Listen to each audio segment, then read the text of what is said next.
comme sama gars yi mbay yow ngeen ci jàpp mbarikàlla président de la république Bassirou Diomaye Diakhar Faye demoon na ca Touba seeti Cheikh Mouhamadoul Mountakha yàlla fi yàgg loolu tànd gu wër kilifa ga ne ko sama biir xol la def ndax xam gu ma xam noo bëggee yàlla moom ba mu fa jógee dem na seeti Serigne Cheikh Saliou Mbacké Serigne Cheikh président de la république moo ko wax ne ko Sonko mi nga def doom mu bàyyoo la moo tax ñu nit ñu def la bàyyi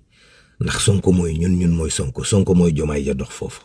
état bu Sénégal fëgg dënnam dal na fi mu nekk nii autosuffisance alimentaire ñu ngi ciy def ay jéego yu kenn mënta nattable ndax ca mbaan dañ faa am kon sambar froide boo xam ne mën nañ faa denc 15000 tonnes ci pomme de terre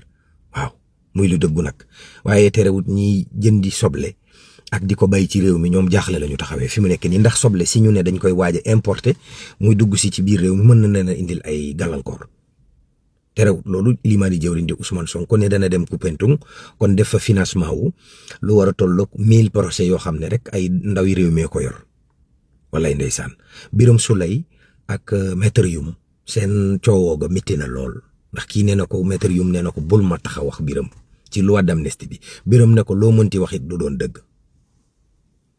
Farba Ngom mairie yi mu jiite woon ca Agnam ñooñu ñoo woote seen budget mairie ba lu ëpp 500 millions.